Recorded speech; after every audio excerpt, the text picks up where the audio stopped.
Commission meeting to order. Please join me in the Pledge of Allegiance. I pledge allegiance to the flag of the United States of America and to the republic for which it stands, one nation, under God, indivisible, with liberty and justice for all. Thank you everybody for coming this morning. First thing off is approval of previous meeting minutes. A motion and a second to approve the meeting minutes. All in favor signify by saying aye. Aye. Opposed, same sign. Motion carries. Approval of bills. Move to approve. Motion and a second to approve the bills as submitted. If you'll see that we made the last payment for the search and rescue building. I was gonna ask that the last one. Yep. All right. Oh, that's that one on the sheriff. Pretty clear. That last one. Last one. That worked. Huh? Yep. Nice. Very appreciative of it. I know that. Anything else you'd like to point out or any other questions on the one? If not, we'll do roll call. Volk, Aye. Wakefield, Aye. Lightcon. Aye. Brown, Aye. Brett. Aye. Bills are paid. Financial report. Any questions on the financials as submitted?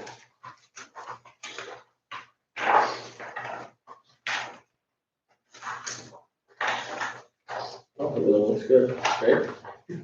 Yes. At least on my look, it looked good, so I'll make a motion to accept the financials. We have a motion. Do we have a second? Second. We have a motion and a second to approve the financials as submitted. Roll call, please. Wakefield, Aye. Volk, Aye. Lightcon. Brown, Aye. Brett. Aye. Financial reports have been approved. Treasurer's checks. Oh, good. Second. We have a motion and a second to approve the treasurer's checks. Roll call, please. Brown, Aye. Wakefield, Aye. Lightcon. Aye. Volk, Aye. Brett. Aye.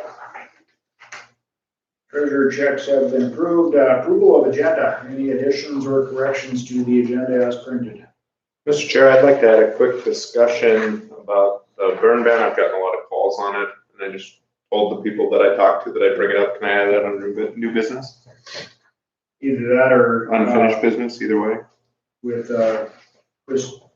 Well, we have Chris in the room, our emergency manager. Yeah, that'd be great. Any other additions to the agenda? No, I'll make a motion to approve the agenda as amended. Motion, do we have a second? Second. We have a motion and a second to approve the agenda as amended. All those in favor signify by saying aye. Aye. Opposed, same sign. Agenda is approved. First up, we have the NDSU extension. Sarah Lighty. Thank you, Sarah, for joining us. Yes, so, a little updates on what we've been up to. We held our 4-H, we have a lot of 4-H events coming up, and we just had one on Sunday. We had our communication arts held at the Peterson Arena, and we had, for communication arts, we had 18 participants and 17 presentations. So that is a huge amount for a county like ours. So we are just so glad that we had so many presentations. Anything from clover bugs, which are the young, the 5-year-olds to 8-year-olds. We had illustrated talks, speeches, electronic presentations. So it turns out all of the presentations are eligible to go to the district communication arts, which is June 3rd in Camden, and then any of those winners will be able to go present at the state fair, which is still being held. We did have a clothing review on Sunday as well, and we had 20 participants participate in that, anywhere from the clover buds to up in the teen category, so that was really great as well. Our shooting sports archery instruction has ended. That ended last week. The state archery competition is going to be in Washburn, May 15th, and we do have 12 Ramsey County participants so far signed up to do that. And our registration for shotgun instruction has begun, and that will start this summer on June 7th, and that's open to all youth. They don't have to be in 4-H, ages 11 to 18, and you must have hunter safety certification to participate in our shotgun. And we are preparing for 10 different mini camps throughout the summer, anything from drawing and painting to outdoor skills to learning how to stay home alone this summer. So we've got a lot of stuff coming up. And we're really excited to be having a barbecue boot camp for our older kids. We're bringing in some Jared Wilcox. He's done a lot of competitions, so he'll be able to teach the kids a lot. And we'd like to thank like Chevy and Heartland Chevy, because they provided us with a grant so that we could offer these mini camps at a very reduced rate to all of our kids. Just an FYI, our Achievement Days is coming up starting on June 23rd with the horse show, June 25th, small animals, June 26th, large animals, and then July 16th and 17th will be our static exhibits, which is the more projects that the kids have been doing throughout the year. And then one last thing, Bill's retirement party, very important piece of information, June 26th. We are going to celebrate Bill at our large animal expo over the lunch hour. Our fair board wanted to do something for him. And then we're going to do something for him here as well on July 1st at the Ramsey County Armory. And that'll be in the afternoon, but we'll advertise for those as well. We'd like to just celebrate all the years that Bill has put in for Ramsey County and do that for him. So Sarah Wilcox was gonna cook for that, wasn't he? I think for a horse or something. I think he's gonna do something too. Yeah, exactly. So that's exciting. The fair's gonna be out at the barn then, or out at the? We will have, yes, we are actually doing some farm visits this year too. It turns out that last year when they did that, it was just such a good thing. The kids were able to show off their animals, show off their farm, what they did right on scene. That's gonna be kind of in place of their record books. Oh, really? Yes, that is what our livestock committee decided. But if it doesn't work out for some families, they can still do a record book. But then they are going to actually show their animals in person this year, out at the fairgrounds. So that's exciting. So if they come to the farm, they don't come to the fair then? No. Just because we liked it, so we liked going off the farm so much, we're gonna keep that. But the kids are still gonna come out and show their animals in person at the fairgrounds. Great combination. Yeah, Yeah, it works good. we're excited. I mean, some good things did come out of the pandemic. I think the kids were really proud to be able to show off their home place and their animals there, and then it's always great to get them at the arena as well. Yep. So, I mean, there questions or comments for us? Got a busy summer. We do, yes, it is looking very busy, but we're excited. Anything else, Sarah? Any other questions for Sarah? Thank you very much. Thank you. Sure. Mr. Jager, emergency management evacuation plan. Yeah, good morning, everyone. Just want to discuss or just bring up, this is the updated version of the evacuation of the courthouse and situations therein. Basically, just want to see if we could adopt just the updated version of it. I do see I have a revision I have to make. Have to remove the telephone calling warning tree just in the index on page 2. That doesn't exist anymore.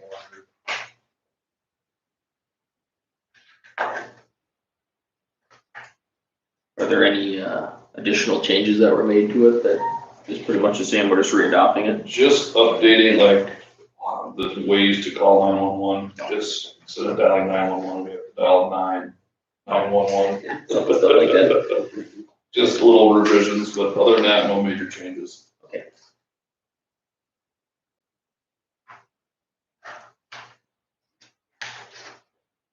Take a motion to approve that evacuation plan as, I'll move okay. Have a motion to approve the evacuation plan for the courthouse. We have a second. Second. Motion and a second to approve the updated evacuation plan for the Ramsey County Courthouse. Any further discussion? Anything else you'd like to add, Chris? No? All right, all in favor signify by saying aye. Aye. Opposed, same sign. Motion carries. Thank you for that. And while we have Chris here, would you like to discuss the burn ban? Certainly.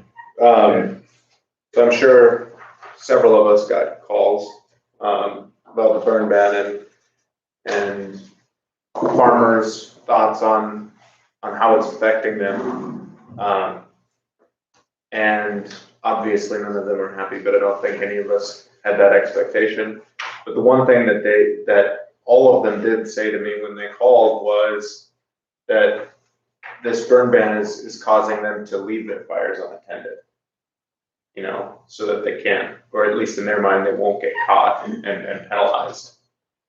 And I think that that's an issue if we're sort of causing that to happen, because the whole point was to not allow a fire to go uncontrolled. So I told them that I would bring up a discussion on the burn ban before the county commission, and you know, sort of see if everybody feels that it's still working as we originally intended. I guess the calls I've gotten, they're not against the burn ban, they just wish they had more time to burn, like if they could go into the orange instead of the green. And that's That's what I've been hearing as well. People just want to have a little more latitude to be able to go into that strong category, which I don't know, I think it's reasonable, because part of my concern with it when we went, not concern, but this is the first time we've done this. We've never done this moving scale type of setup before, and watching the rangeland forecast every day and seeing, you know, what days are strong and what days are moderate or high, I should say, not strong, or moderate, has been kind of interesting.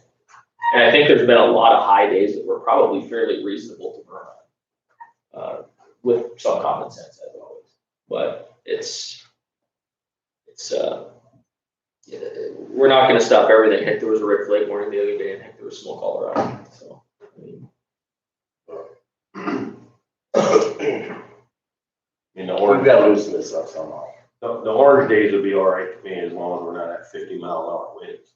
well, the minute they get over that wind standpoint, then it goes to red flag warning at that point anyway. I mean, I don't know exactly what the criteria are, but basically the red flag is when it's going to be strong or extreme, and then there's wind. So you would want to be able to permit burning into the extreme category. The orange is the extreme. The yellow's high. Was yellow eye? Yellow, so it didn't be yellow. Okay. I'm sorry. And looking back at it, Chris has been keeping track of the days and what the levels have been. And I think since we put that ban in place, about 50% of the days have been okay to burn, that have been in the blue category. But you can't get a fire started. Well, Yes, there would. Yeah, there would be yellow. On Sunday, I got up to the high. Not the bad, but the high. I was on the phone, I don't know, what the day, not last Sunday, Sunday before, maybe. And I was on the phone with him, and he said, well, we can burn today. I said, and you can't get one started, he told me. I said, I agree with you. And by the time we were done talking, it was missing on a window. That was the only day you could burn that week. So we need to loosen it up. to the next level, which is red, is that correct? Yellow. Yellow is extreme. No, yellow is high, so we don't allow them during yellow days right now, but I think that would be it. We're only allowing moderate and low right now. Right. So Right. basically the green, blue and yellow would allow it if we would, but, you know. Today, what are we in today? Today we're in yellow. Today we're in yellow. And I've been pulling this up every day, Yeah, just look at it, and yeah, most of the time it's yellow, blue. We haven't had a lot, correct me if I'm wrong, in the, orange or red. So like, when I was talking to some of the farmers that have called me, the yellow would get a lot more days. Absolutely, I agree with you. But that's the next stage up above these two we're allowing. And there were a couple of times that I took phone calls where they said, why can't I burn today? You know, it's like, there's no wind, it wasn't overly dry in the air, it's just, and I said, I don't know because I didn't determine to put it on today, right? Right. We're getting some greenness now, so. Yeah, that's gonna help. Stuff's starting to green up a little bit. These cattails are just like paper. I mean, there's hardly anything left to them anymore. I mean, it's just, That's what we kind of talked about. We need before. more. We were gonna relook at this as soon as stuff started greening Right. up. Correct, you know, and I agree with you. now that some of the stuff is greening up, I feel that we could go to the yellow, but we have to be all of us. The calls I've gotten, I think if we went into the yellow, you know, there'd be a lot of people would get their job done, you know, if they were in, I agree. The same calls that I've gotten, if they could have did the yellow, they would. And like the guys that I did talk to, they're not against the burn ban, they just want a little bit larger. like that Sunday phone call, we couldn't get one started that day. That was the only day we could burn that week. And so we got to like this stuff. Well, it comes down, I guess, in my mind, to the question of a law or a policy standard comes down to, are we accomplishing the goal by putting the policy in place? Are people not burning because the burn ban's in place? And some people, I'm sure, yes, we're accomplishing the goal, but there's still, like I said, there's been many days where it's been under the burn ban now, or we're high and above, where I've seen plenty of fires burning around me. Now, is that a good thing or a bad thing? I would say on certain times, it's a bad thing. But there's been certain days when we were in the high where I thought, okay, it's not unreasonable that you're necessarily working today, as long as you're doing it correctly, and you're doing it in a smart manner, and you're watching your fire. But, you know, it's a fine line between attempting to set a policy to make sure things don't happen and and then having somebody with, you know, criminal liability at that point. So, I don't know, I struggle with it, but at the same point, I want to be able to allow people to get their work done that they have to get done. I mean, we're in that window now where we got a plant. If there's dollars involved, they're gonna go up for a match. We all know that. At the same time, we don't want to make it criminal if it's something that's still reasonable and doesn't cause life, property, things like that to be in danger, basically. Conditions have changed with the greenness. Yeah, and I think that's part of it too. I'd make the motion that we amend the burn ban standard to allow for burning on yellow days or high days. And that it remain in place for extreme days or red flag days. Second. Moved and seconded that we change the burn ban threshold to allow burning during the high categories as well as the low and moderate. And just put the ban in place during the extreme and red flag days. Chris, thoughts? You mean very high extreme and red flags? Very high, extreme, and red flag. Yeah, there's two above that, isn't there? Yeah, there's two above, yeah. I know our resources are very taxed.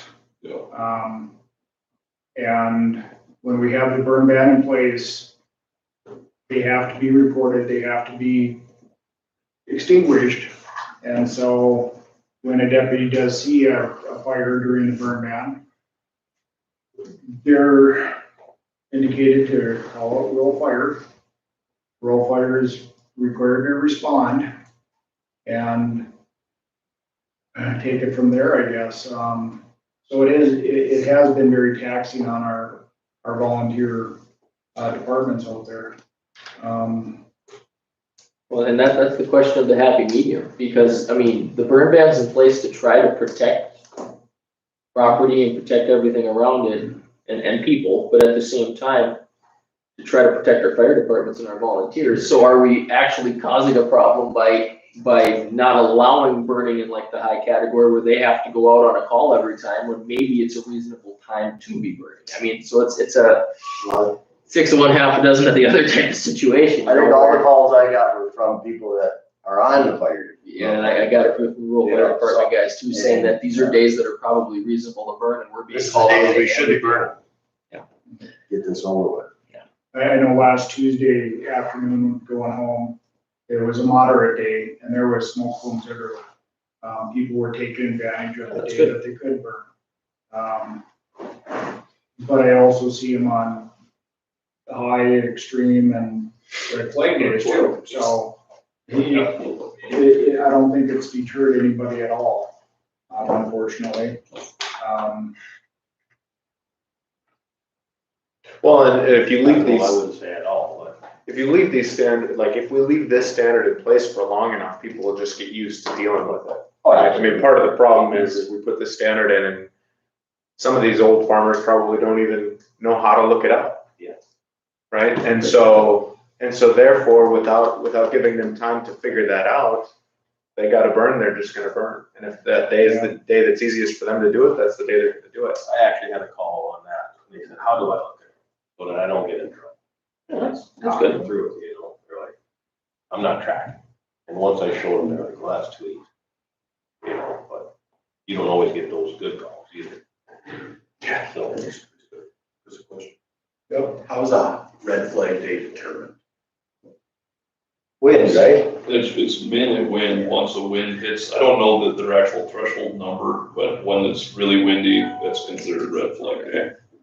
Okay, so this is a question for the commission policy for my office then. If a day is deemed high in the morning at 5 a.m., the wind picks up throughout the day and it becomes a red flag day, do I prosecute? Do I not prosecute?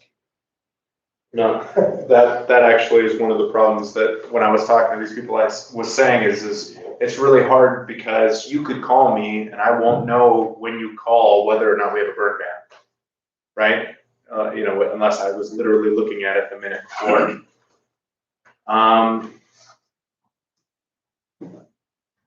I guess in my view, and this would be impossible to prove, but at least from a policy standpoint would delineate it. If the fire was started when they were allowed to be burning,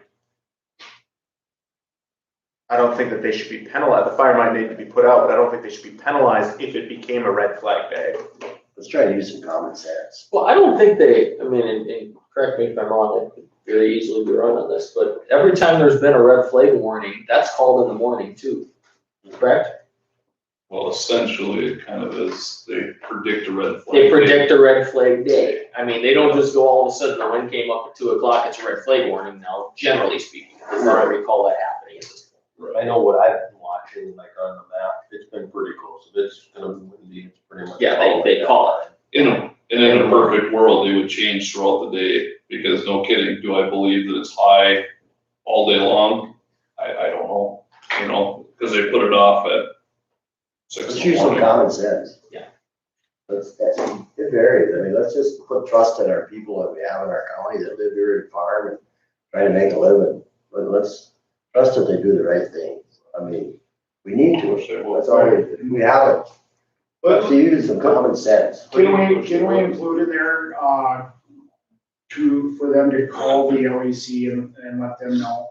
So, because people will drive by, they'll see smoke, they'll call it in, and if the LEC hasn't been notified that there's somebody out there, we're gonna be burning this slough, we're gonna be burning that, and they don't know about it, they're obviously gonna call responders to that. The comments I had from the people that are rural fire department boys, they said, call us, or, you know, call Sean, Yeah. or, you know, call them also, so they know.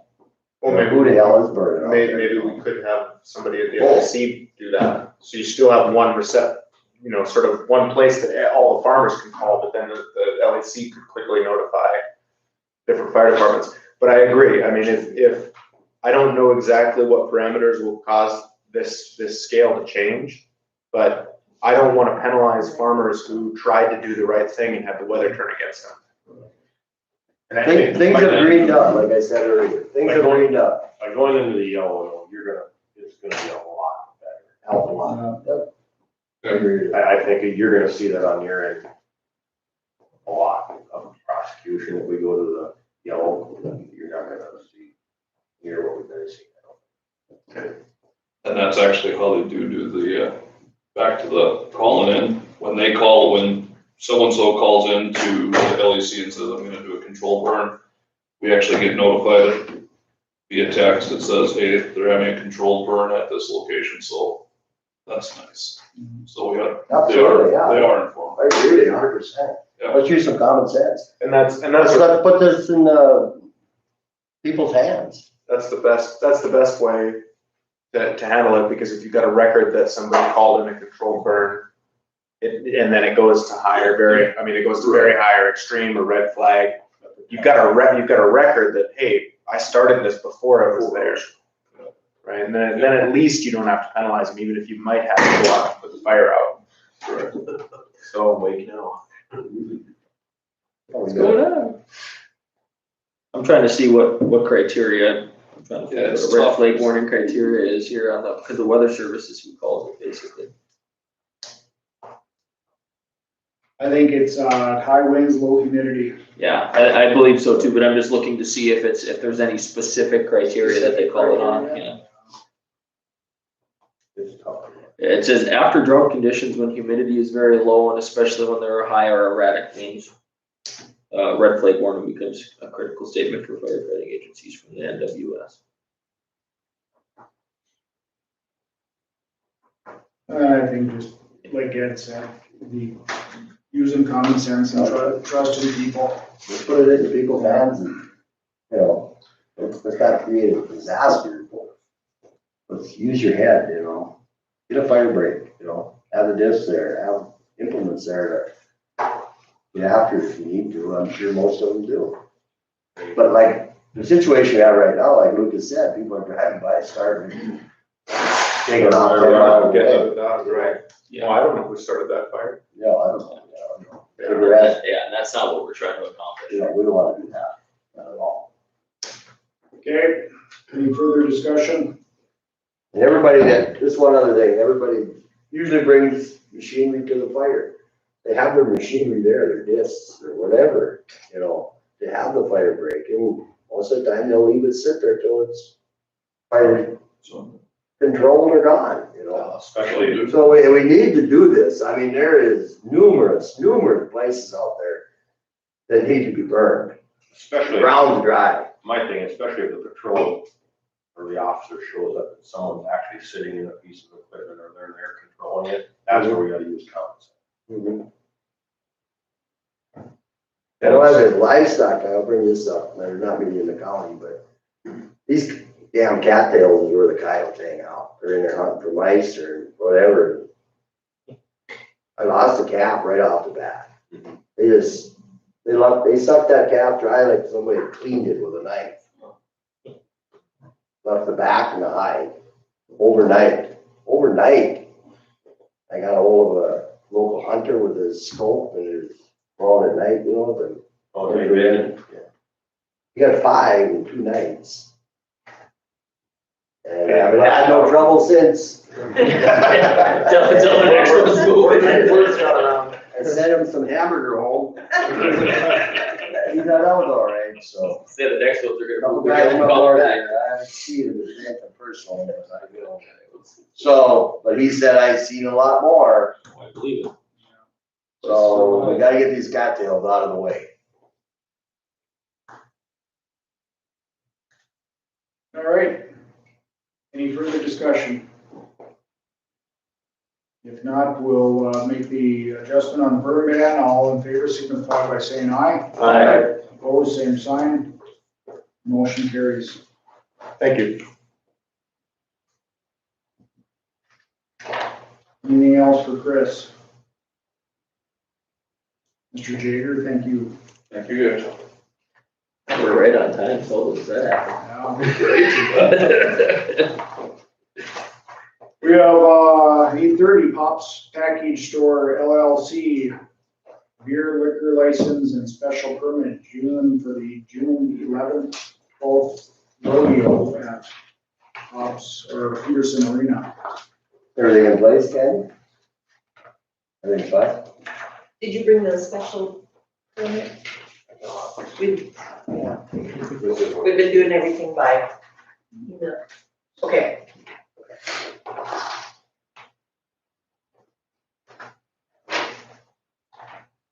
So this is essentially what we've done before with other businesses that wanted to do something out of Peterson Arena, where we're requiring them to buy a beer and liquor license that's county approved, even though they're inside city limits, and then we have to approve the special permit, correct? Yeah. And And everything's, I worked with the township yeah, too. and I saw the township was there, but do we have a special permit portion too, correct? Yeah, he was, Okay, and that's what we have, so everything's in Yeah. order then? Yeah. Okay, well, I'll make the motion to approve it then if all the paperwork's in order. Second. Moved and seconded that we approve the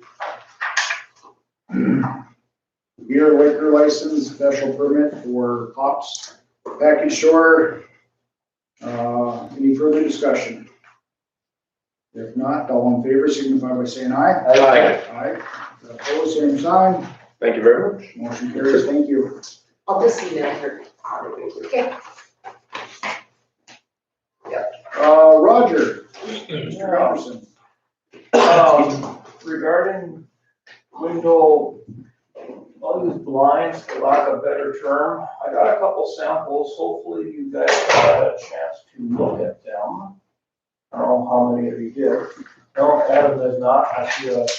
I'm confused, I haven't seen any samples. On the third floor, a couple of years ago, they put film over the windows to try to keep the heat out.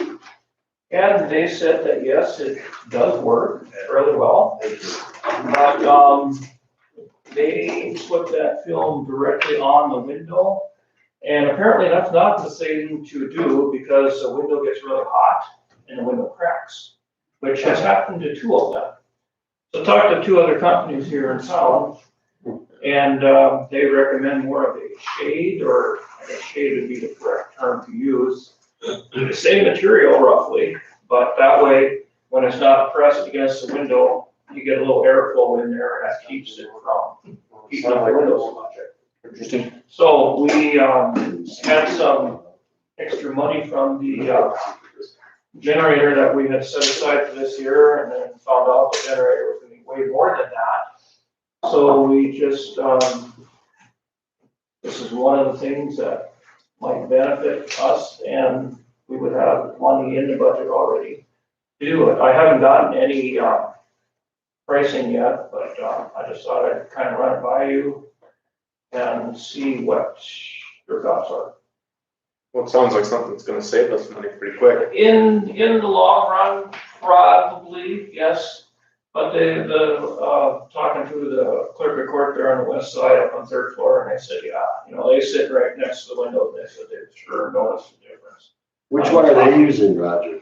I think it's the third one, kind of a bluish one, what is what's up there now, maybe it's the second, I don't know. That blue. Also here.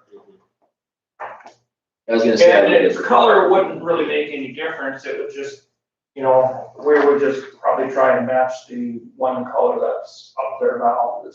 And there was one on that sheet that was fairly close.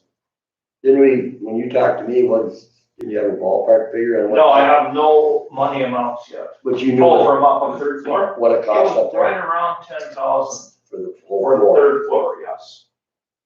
Really, that's the whole third floor, that's not even that bad in the grand scheme of things for window So- coverings on the whole floor. It's not bad at all. Yeah, just taking a guess, 25, first and second. And there's local companies that can do this. Yeah.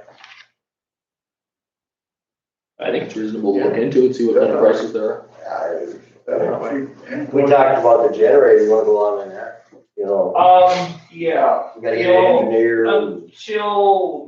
until we find out if you guys can spend the money from whatever, COVID money you've gotten, if we can spend the money on a generator, I really don't see any point in going forward with that until, because we don't have money in the budget for that, the generator, not this year. So talk was we were possibly gonna try and use some COVID money for the generator, but we don't know if we can do that yet. I guess my point is why even bother finding engineers or anything until we know whether or not we can actually go forward with putting in a generator this year. Well, what's our excuse me, what's our ballpark figure on what we figured it was gonna cost again? The generator? Yeah, like 100,000, something like that. Oh, 250. by the time we get all said and done, we're probably looking at 275. Yeah. The generator that they had given us last year was 210. And by the time we add an engineer, I'm guessing they're probably gonna be 10%. I got one of those Craftsman ones, I can bring it in, we can hold the cord up. My Honda's better. I think it costs about $50. Delco or something.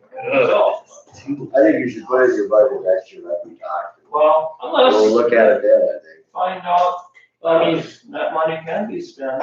Well, we have hypothetically 2 pots of COVID money. The pot we already received through the state, which we have, probably $500,000 sitting there still, something like that. I can't remember what the last number was. And then the new pot of money that we don't know how can be spent yet. We still don't have really any guidance. So, I mean, there is some money there if it's something we wanted to move forward with, but.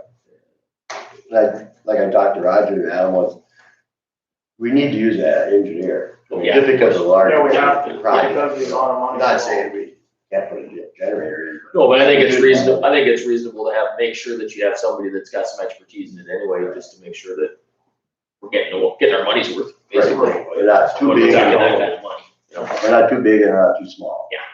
Because otherwise, they could say and I'm not saying that Roger can't make a decision, but sizing and everything like that to make sure we buy the right thing. But because of the money amount, we have to have. Yeah. For the country. I think it's just a smart idea. I think we should just build it in the next year's budget. Something we could do. I mean, how old is the generator again? It was put in 83. It's as old as me then. into the budget. I'm doing okay, so.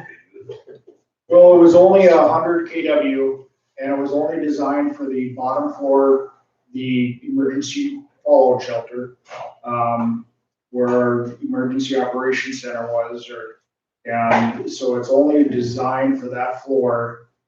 We've since added in part of second floor with the health department requiring some, making sure that their vaccinations take hold, that there's a generator for that.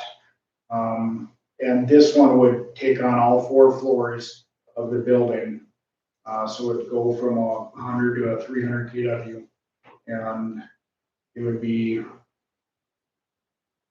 not 40 years old. And also the third floor, the mainframe computer is added into this too. But yeah, like Jeff said, that generator was intended just for the basement. That's what it was installed for. Well, let's just put it in next year's budget and look for an engineer and, if we have to advertise for an engineer, which I suppose we have to. Yeah, we will. Right? Well, yeah, in the meantime, I think if we have some engineering costs, I think it'd be reasonable to get the ball rolling so that we could get not necessarily today, but so if we put it in next year's budget, we could get the engineering done this year, pay it out of the COVID money, and then on January 1, we could go ahead with the project then, so we don't have to wait, because then we can stick it in the budget in July, it'll be there January 1, and then we can pay for it and get it going then. Sounds like a plan to me. Yeah, because I don't want to, because if we wait till January 1, then it'll be, granted, it depends on when they can put it in and weather conditions and stuff like that too. Do we need a motion for that, Andy, or? Yes. Okay. Putting the deal in the paper, and that we were actually gonna go through with it, and not just go through the. I'll make the motion. Okay. I'll second. It was Adam's idea, I was waiting for him. That's all right, huh? Group think. We have a motion and a second to go ahead and advertise for an electrical engineer for the emergency power generator for the building. Any further discussion? If not, all in favor, signify by saying aye. Am I? Opposed, same sign. Motion carries, so Roger will, work with us and we'll get a ad put in, see if I can't get an engineer to come give us, an idea of. Would be willing to bid on this. Now, what about the window blinds? Window blinds, I think we should ask for bids on those as well. I just got a silly question, I suppose. The people that are working in the building, they'd rather have the window blinds than the heat? Well, you'd still be able to see out. Yeah, but okay. You think it's, I've been up there maybe once and. Okay, you can see out quite well. Okay. This is. And their blinds are gonna, you can raise and lower them if you want, by the shape. Yeah, it's gonna be like a pole. Well, we're gonna go up the chain type, but Okay. yes. Yeah, so in the winter time, if they want to heat, they can open it up and in summer. Yeah, they can open it, they'll be able to raise them and lower them as they choose. Okay, no, I think. Yeah, I think it's reasonable to put together some type of a bid spec, cause we're gonna get up into that price range again, we're gonna have to bid it, so. See where we're at. Yeah, put it out and see what companies can put something together, hopefully a couple locals will bid on it. Well, that small amount, I'll just ask the two that, Yeah, that in town here, that have the capabilities and see what they can come up with and see if we're in the ballpark where we're thinking.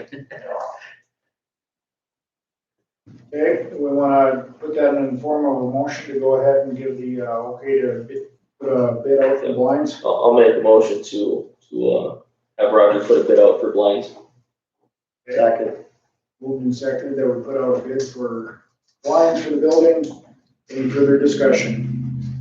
If not, all those in favor signify by saying aye. Aye. Opposed, same sign. Motion carries. Wanna come back next meeting, Roger, with the bid or? Sure. Thank you. Brother. Anything else or Roger, you have anything else? Oh. Okay. Thank you very much. Thanks. Mr. Moe, Steve, Yes, the estuary contract. Yes, I'm just looking for approval to pay that annual contract.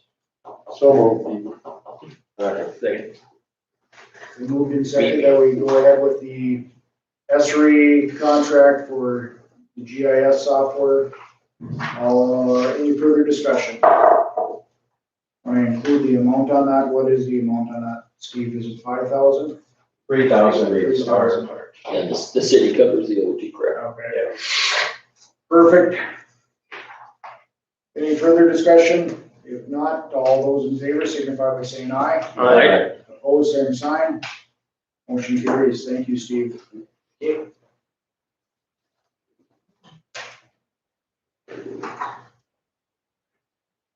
Kevin, wanna jump right in? All right. Couple of invoices, North Dakota Telephone Company did get us the bill for the surveillance system, that total was $7,245.70. Move to approve. Second. We have a motion and a second to pay the bill for the North Dakota Telephone Company. Roll call, please. Wakefield, Aye. Volk, Aye. Lycon, Aye. Brown, Aye. Brett. Aye.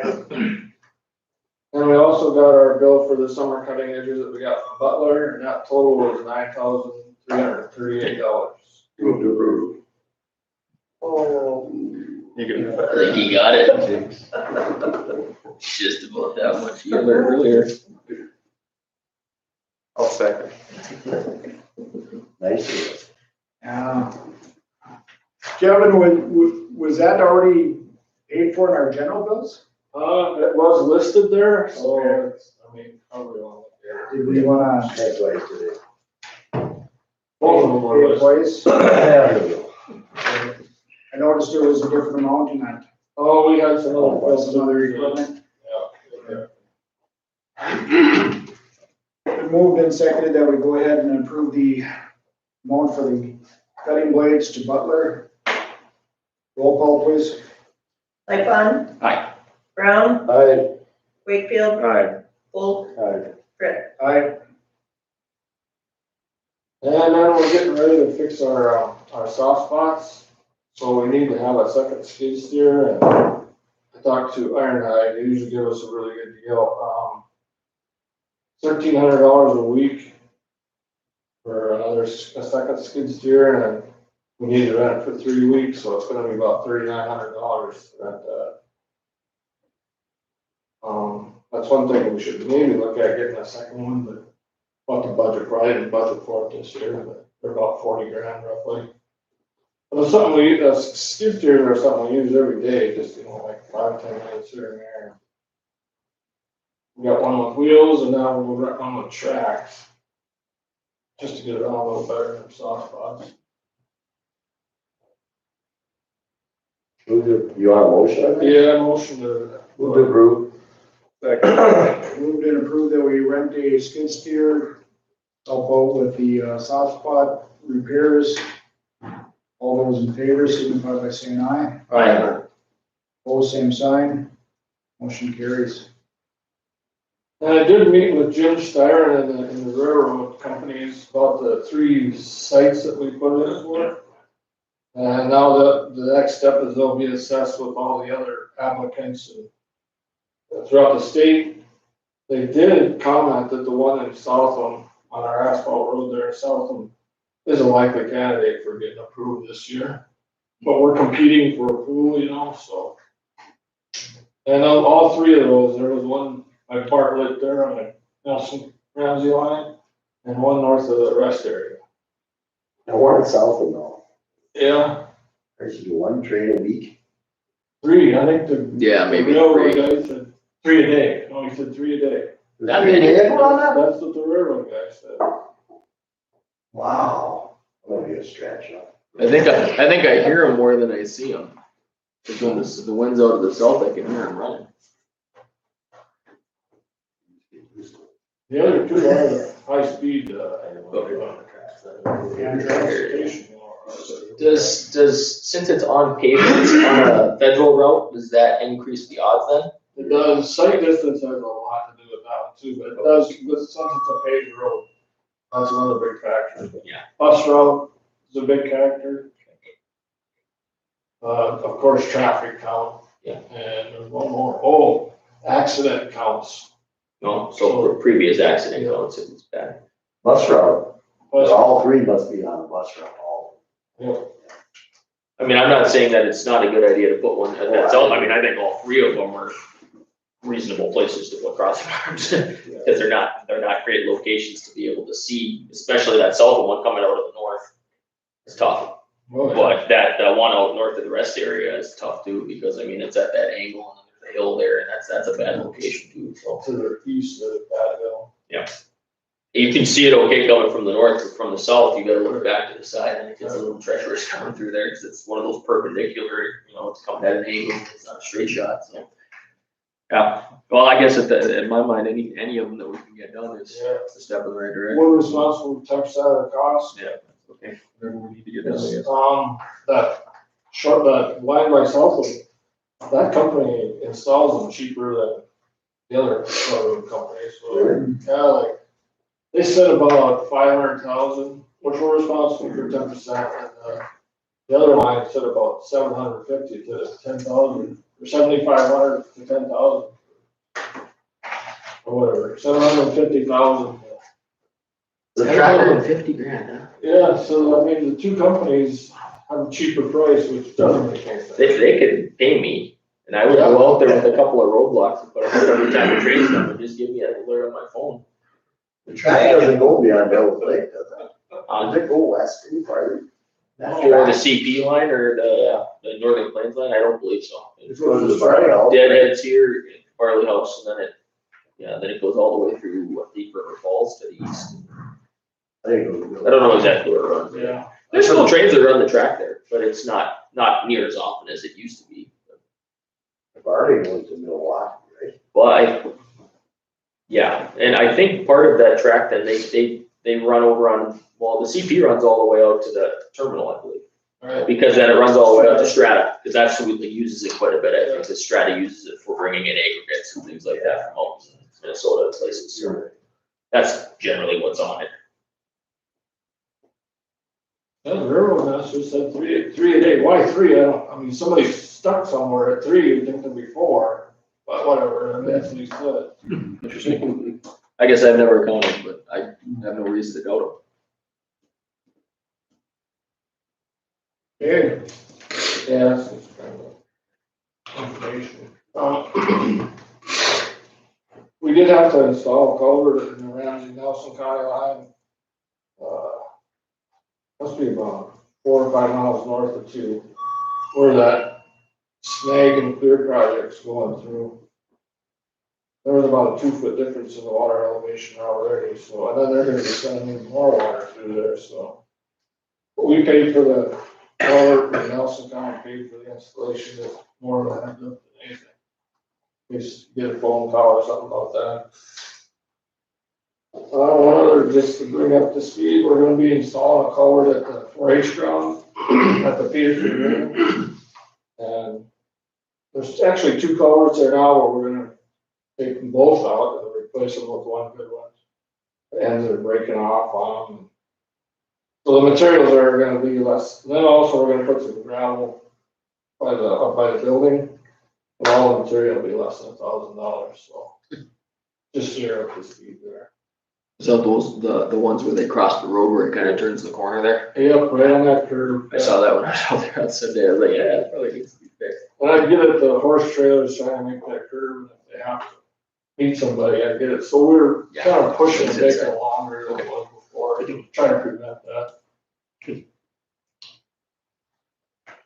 One other thing, I looked through all the minutes on Woods Rutland Road, when we put our spring load limits on, we raised that to 8 tons, but we never did nothing for the summer load limits to raise that to 105.5.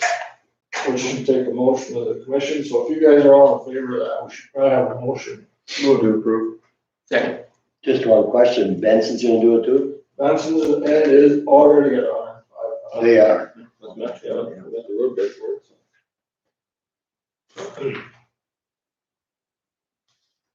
Moved and seconded that we increase the load limits on Wood Rutten Road to 105. 105.5 or? Correct. Yep, 105.5. Any further discussion on that? If not, all in favor, signify by saying aye. Aye. Opposed, same sign. Motion carries. That's all I have, unless you have something you want to bring up. That's all I have. Thanks, Kevin. Yeah, thank you. Next item on the agenda. Yeah, here, COVID-19 discussion. Everybody knows the emergency declaration for the state ended Friday at midnight. So, not sure exactly where that leaves us. I know, we're sitting at about 8,800 vaccinations in arms in Ramsey County, which is about half the population, is say. You add in another 1,800 positive tests over the last year, we should be relatively close to that 70% herd immunity. Would that be about right? Pretty close to it? Depends on the age range. Sure. I mean, the elderly population, I think we've hit it. People my generation, I think we're at a third or less. Right. You know what the state is? Is the state 50% vaccinated or? They said like 48, I think. Yeah, Well, I thought it was 55. Yeah, We're in that range. But yeah, somewhere in the, I heard on news this morning, the only reason I heard on news this morning that California was the first state to get to 50% today. oh, maybe I was wrong. They said 48, I thought. Well, I thought maybe we were at that 50% or 55 for the single dose, and then fully vaccinated would be about 40, 44%. Oh, that's- this state. Yeah, probably single dose. Quick question, sort of gauge the room. I feel at this point, we've given everybody in the courthouse ample time that if they want a vaccine, they could go and get it. I think it might be time to think about removing the mask mandate, maybe at the start of June. For inside the courthouse. You know, that way, if people haven't, or they've been dragging their heels and they're worried about it, they still have time to go get both doses before the end of the month. But You don't wanna wait till the end of June, I'm looking at waiting until about 9 o'clock. But that's just me. I think we've done a really well job. I think what we could do is put instead of a mask mandate on the building, maybe a mask recommendation. Instead of a full-blown, you have to wear this inside the building kind of thing. That, you know, if you want to wear a mask, or if your department, if you feel that your department needs them, then maybe that department can make up their own determination, but I don't know if we necessarily need them mandated within the building. okay. I think the health department would like us to wait a little bit. They want to see school finished up. They want to make sure that all the kids are in class and in person and you know, until the completion of school. I know they've been advocating that, and the Devils Lake school systems have committed to that policy within their buildings. I think they're on the verge of removing too. I see out west, all the schools removed. Yeah. I mean, the only thing I like about going to June is just because it does give all the employees time to go and get vaccinated if they feel that it's important. You're talking 1st of June. Yeah, but I mean, I can understand arguments to the contrary. I don't know if they're concerned, do you think it'd be done it by now? They should have. Maybe they had all the availability that in the building and everything. Yeah. I mean, I don't I'm care. game, I'm No game, matter to do which way you do it. I'm game either way. I think I know what I'm gonna do. I took it and I got sick again. So did I for a day each time, but it was worth it. Yes. I'd rather have I agree had with it you. gotten sick 2 days than to get it again and be sick for 2 weeks. I had second thoughts that night, I know that.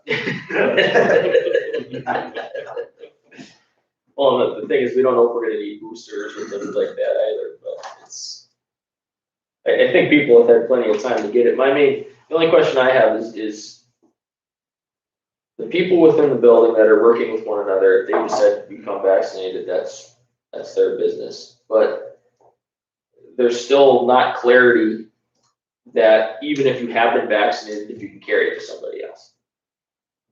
And so that's my only question is with the general public coming in and out. You know, I think a recommendation is still very prudent, obviously, but you know, I guess what it comes down to is I'm questioning, should we still require our staff just to wear masks when they're dealing with the general public at the counters and things like that? But that's something that I'm just throwing out there for discussion.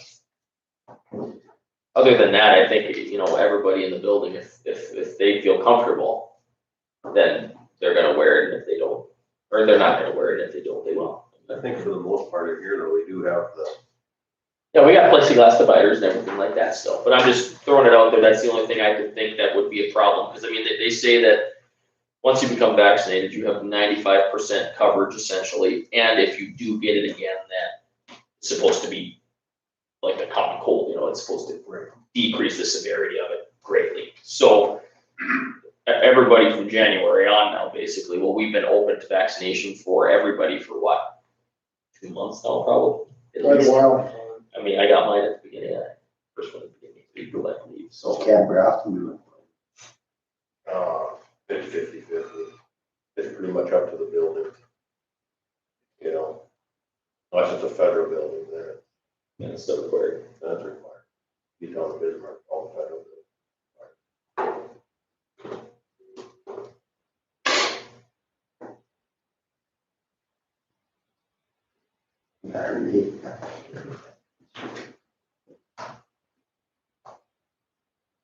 One thing we got going for us too is we're outside again now, which is positive. The transmission is more or less outside, and now we get to go to parks and do fun stuff outside again, so hopefully summer will kind of pull it down now that we got the vaccines rolling and we'll be outside again. I guess, I'm fine either way. Yeah, I guess. I'm with Jeff. I kind of lean, end it today and go from there.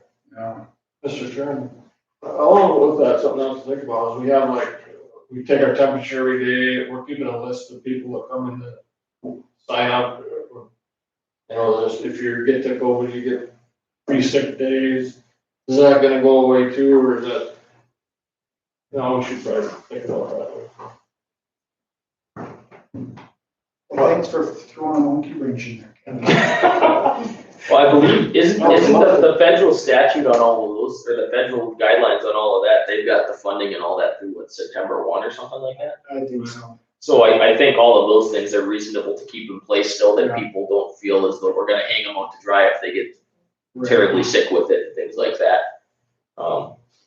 But we're getting, like I said, we're getting to the point now with enough people being vaccinated and everything like that, I mean, I'm still wearing my mask in public places, but I think it's reasonable that we're getting to that point.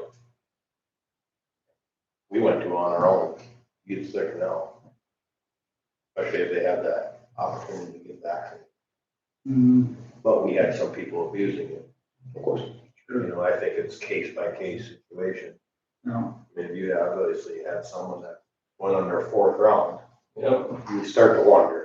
right. But you need a positive test, they use it. Right, yep, you gotta have positive. Where the hell are they getting them at? Well, even if the family was positive, Buying it? Well, yeah, that's the thing, somebody in the family could be positive, then they still get, then you gotta quarantine and all that fun stuff. that's where the abuse is coming. Really touchy subject. 20 months, how to get you one. Yeah. Yeah. Well, we wanna, go ahead and make a motion, or do we wanna?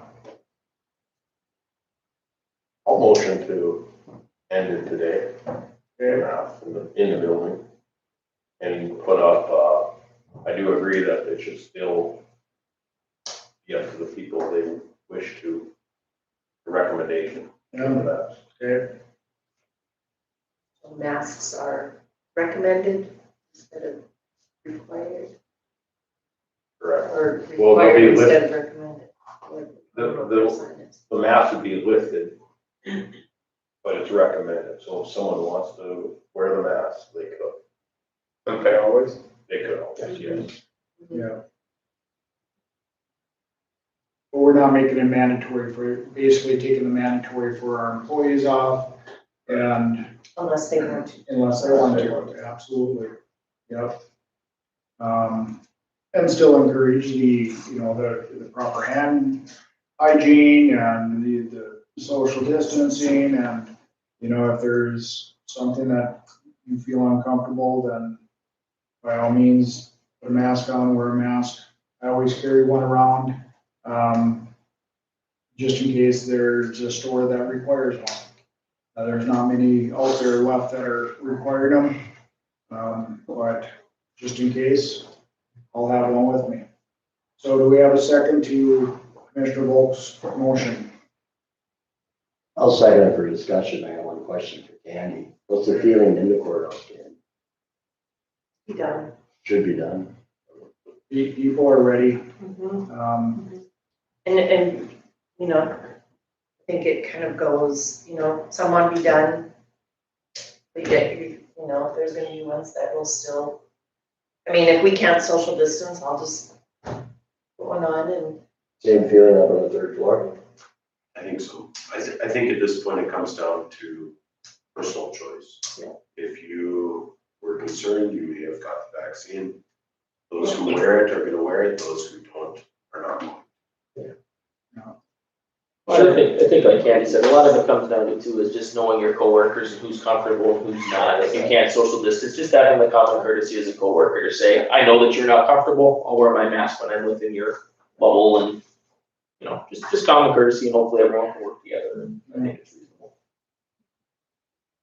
And I know there's kind of we've hit that plateau of distributing vaccinations. We're no longer doing the mass vaccinations up at the Memorial Building. But I'd certainly encourage people to get one if they haven't. You know, I feel very comfortable after receiving mine. Didn't have any adverse side effects. Lucky. But they're doing pop-up clinics, vaccination clinics. They did one yesterday at the college. They're doing one today at the City Plaza. And then they're doing one at Senex East tomorrow. So you have plenty of opportunities to get vaccinated. Anybody 16 and over, is that correct? Yeah. Yep. 16 and over, and I think they said that one of them they're talking might be approved for 12 and over, maybe coming in the next week or two. I think they're petitioning Pfizer's. Pfizer's. So Thursdays upstairs by I appointment. think Thursday's upstairs by appointment, and they continue to do so there's ample opportunity. If people want a vaccination, you can get one. And, yeah. So any further discussion on eliminating the mask requirement within the building and our employees? Quit taking my temperature. You can quit taking your temperature. Thank you. You're gonna take this off the agenda? 15 sheets of my temperature. Maybe. It's been on there for over a year, so.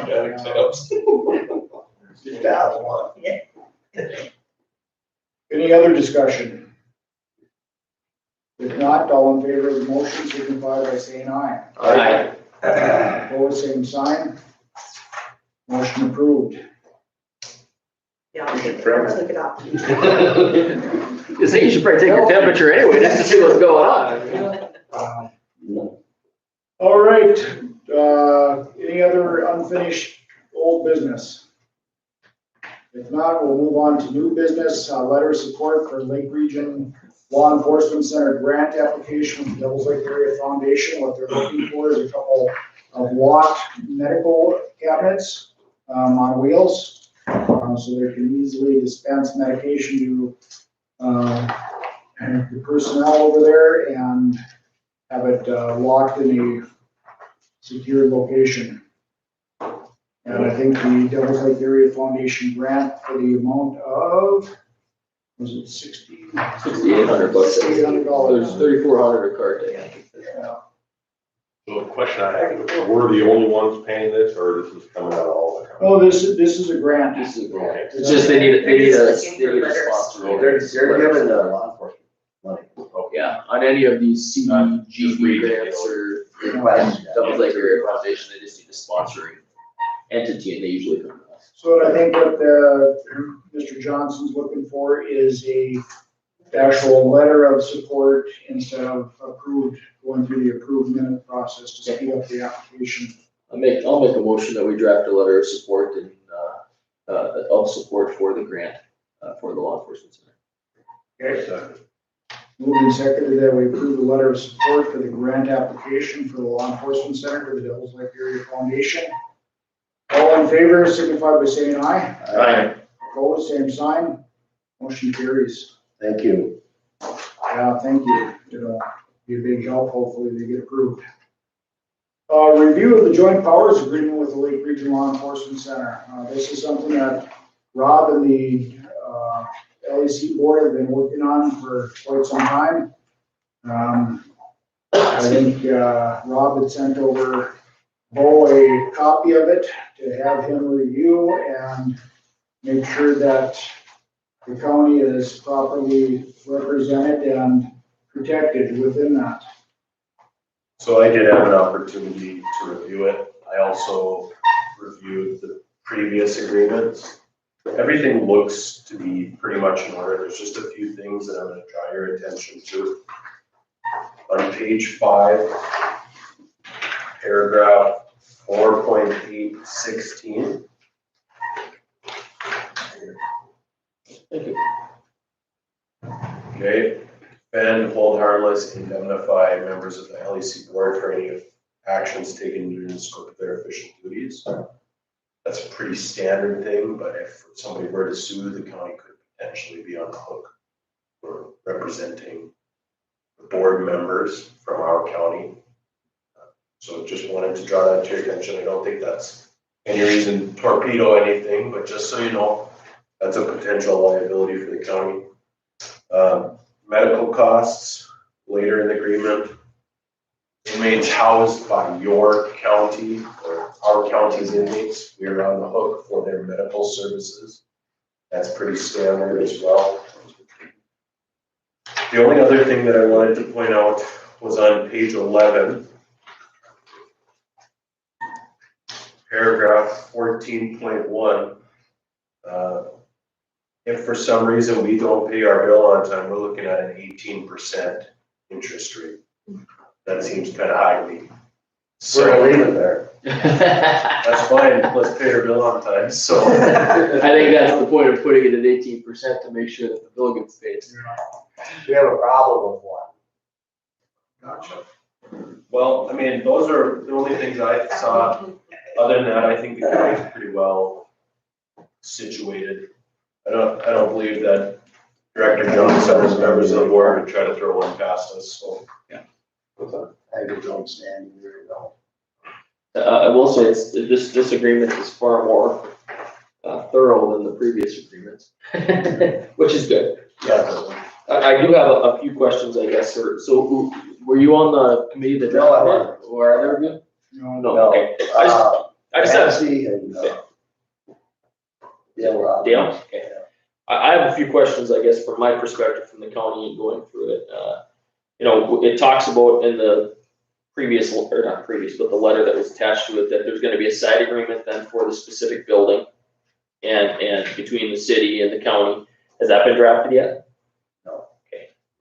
It's in the works. It's in the works. Not to my knowledge. That's right. Okay. It's in the works. It's in the works, okay. Because my main question in reading the whole agreement was, basically, if there's gonna be a side of agreement between the county and the city, which I'm not saying isn't reasonable, I think it's very reasonable and prudent. What's going to be considered a capital asset that's gonna be owned by the law? And it said, I know there's a standard in there that says it, standard accounting practices. So what's gonna be something that's gonna be paid for by the law enforcement center? And what's something that's gonna be paid for by the county and the city? Because on things in the past where we've had facility upgrades, for instance, a physical plant upgrade, a lighting upgrade, it's been a shared cost.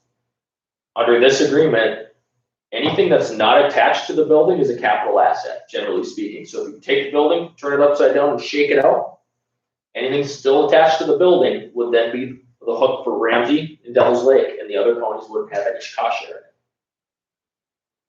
Is how I would understand that agreement. So that we would be on the hook then possibly for additional dollars unless the board comes to some type of an agreement every time they do a project where the other counties would cost share. Which I'm not saying is unreasonable, it's just something that came to my mind in reading the agreement and not having that second agreement in place then to know exactly how it's going to be structured again. The other guidance I would give you is this does not need to be approved until May 19th. And we have some time to ask questions, and that's why I'm asking them now.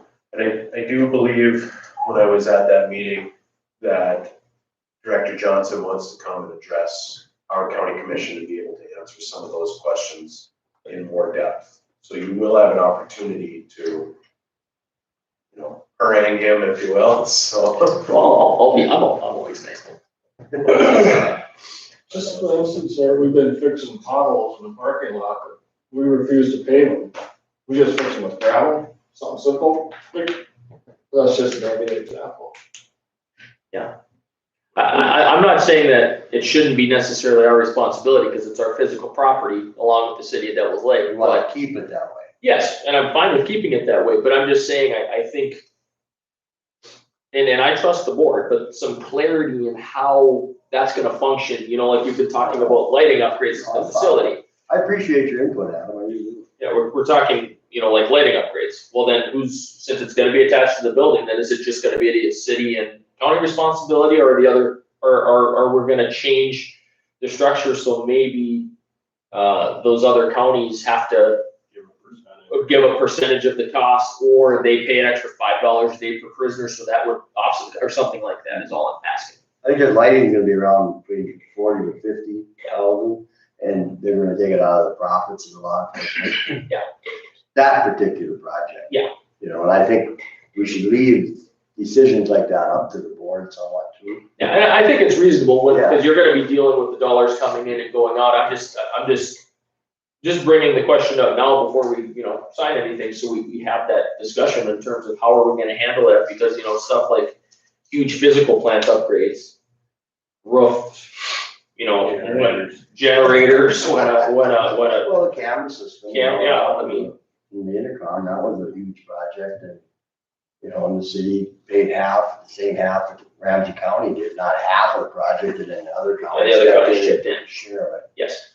And the other counties have always been, Very the good. ones that we have in the agreement now have always been very good to deal with. In There terms was of a- helping. There was a talk to change the makeup of the board, and I said, no, we're gonna leave the makeup of the board the way it is. You know, 2 from the city, 2 from the county, 1 from each other county. They wanted one at large, and I said, no, we're not gonna do that. So that's how it runs. And at large would be a difficult poll too, because how would you determine? Amongst the other 3 counties. Oh, so they would, one of those other 3 counties would have to make the determination. Boy, that would be, That'd be for it. Yeah. who's gonna get it? They wanted just an at-large person, you know, from one of the 3 counties. But I said, no, let's leave it the way it is. I didn't want to change that makeup before. There we go. Other questions about the JPA? Nothing specific to this specific JPA. I think it looks good. The only other question I'd have, and it's just a philosophical question from the commission to get us thinking about it previous to Rob coming to ask questions, is under the exit portion of it, the termination portion of the agreement, we have had members leave in the past. The way it's structured now is, I like the concept that we have to give notice by March 1st, so that we know budgeting time, that we're gonna not have that entity that following year. My question would be, do we want to put more teeth into that?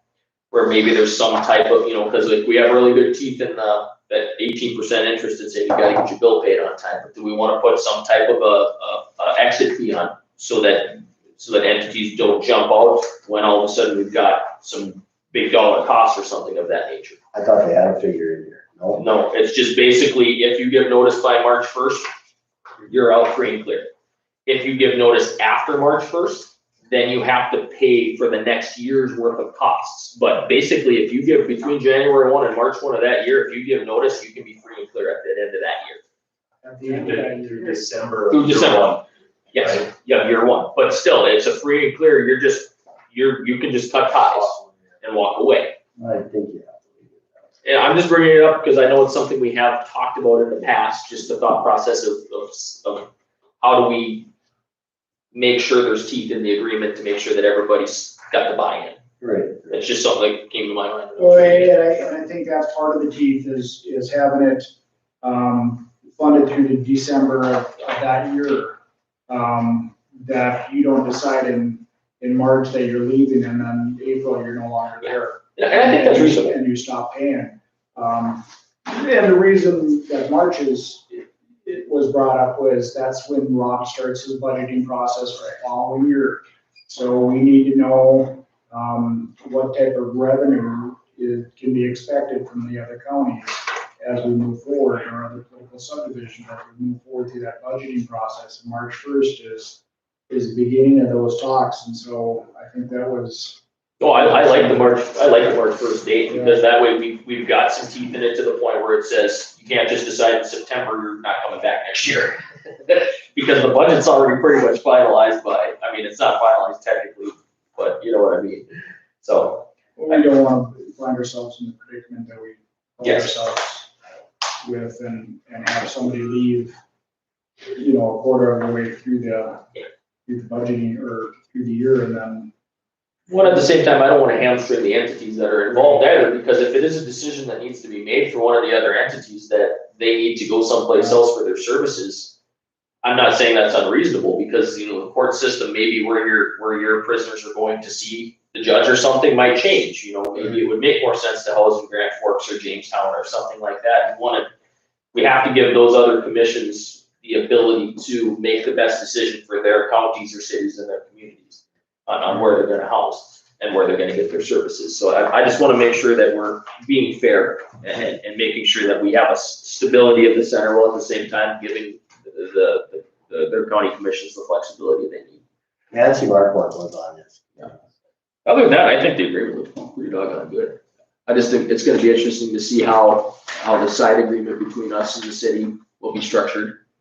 And then the 911, I would assume, is gonna be very similar to this, other than just cost share and that the formulas are gonna have to be hammered out, but other than that, I think it looks pretty good. We want to go ahead and have Rob come in and further explain things on the 18th. I think it would be reasonable, to ask him a few questions. Sure. Should we, I guess I'm trying to think of when they thought they'd have that one between the city and the county done, but we could have them do them both at the same time, you Have them do know? them both at the same time. I can't remember when they said they were gonna have it done. Yeah, I mean, I think it's a ways out. Yeah. I think it is. well, that's okay. It's there's a happy medium like in anything where we don't want to have the agreement so structured that we take power out of the hands of the board to be able to operate the facility in a quality way either. So I don't want to say this is how everything's always going to be paid for when, we got to have, that's why we put board members on there, to make decisions, to make sure that it's structured and functioning correctly. But I want to make sure that we have good quality in the agreement between the city and the county too, so we can at least have an idea of what we're going to be on the hook for going forward. Okay. I think the building's in overall pretty good shape, but it's an old building, so there's always ongoing costs. It'll always It's getting better. Yeah, it's getting better. We've done a lot of investment in it the past 5-6 years now, but there's always ongoing costs, like anything. I want to comment on the intercom and the camera system every month, how much stays on It was a good investment. everything. Cost some money, but it was a good investment. It drops the stress level out there, they say. It's gonna be nice when they get the siren stuff done too, when they got the new consoles and all that's gonna be really nice for the 911 center. It's just a huge upgrade. It'd be a big plus. We'll have Rob come in on the 18th. Yeah. I think that's reasonable. Okay. Any further discussion on the joint powers agreement? Well, can you think of anything? I think it seems good to me. Okay. That's a nice difference. Thank you very much for taking the time to look through it. Ender, notice of annual meeting. North Dakota Insurance Reserve having their annual meeting. We want to attend that, or do we want to go ahead and put our vote in for county commissioner category as far as their board representatives on the Ender board? I think the county's category is Scott Radnick, Slope County Commissioner.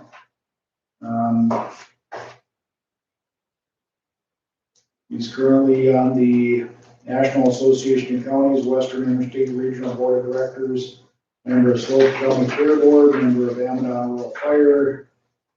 I'm waiting motion for a vote for him. Second. Moved and seconded that we put our vote in for Mr. Radnick for Ender board representative for the counties. Any further discussion? If not, all in favor signify by saying aye. Aye. Opposed, same sign. Motion carries. Approval of homestead credits. We have 2 of them in there. Move to approve. Second. We have been motion and a second. To approve the homestead credits. All in favor, signify by saying aye. Aye. Opposed, same sign. Approved site authorization. This is gaming site authorization. Looks like the Devils Lake Blue Line Club going out to the Big Bay Golf Course and Webster Bar. Move to approval. Move to approve both. Second. All in favor, signify by saying aye. Aye. Opposed, same sign. Motion carried. Any visitors? All you have nothing? The great pumpkin. Chris, anybody out in the hall that you can see? No? All Gonna right. go and work on the road today so we can see out there. Report on portfolios, Mr. Commissioner Lightbon, you wanna start I can us off? start us off.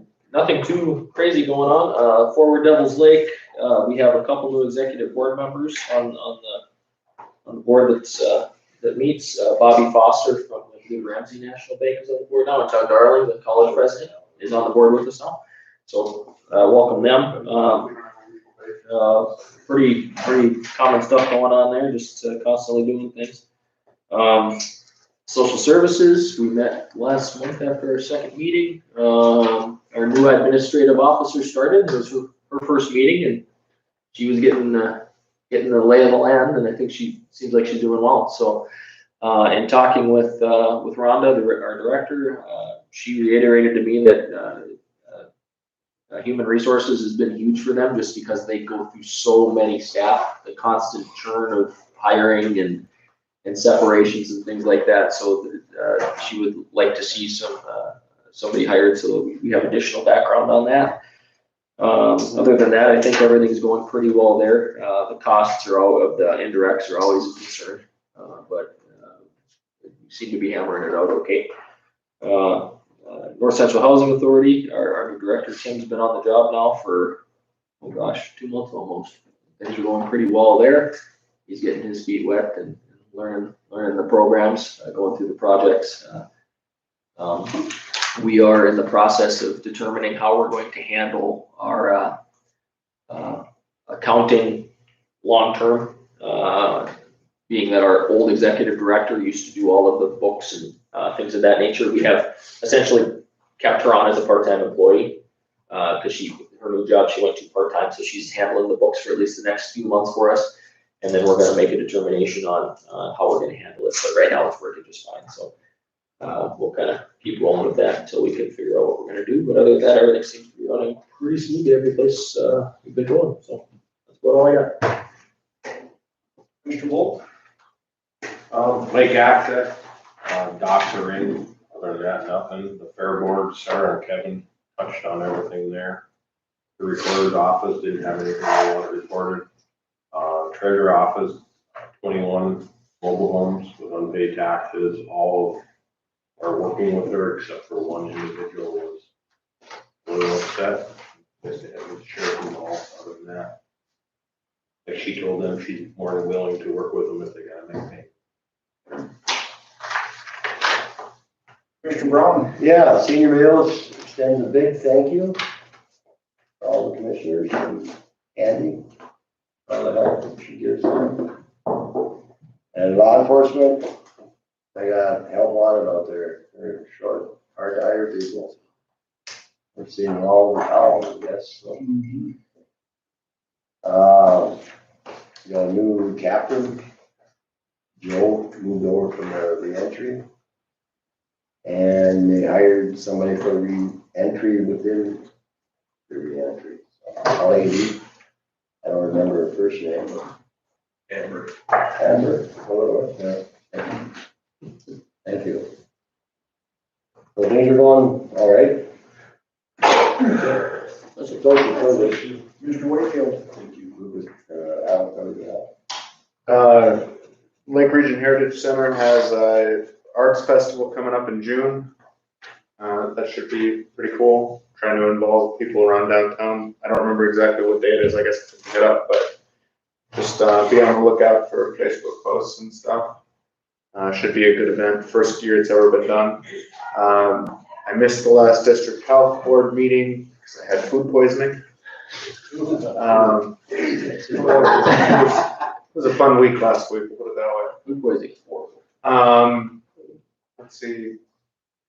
Dakota Prairie, everything is pretty normal. Haven't heard anything extra special out of the sheriff's department.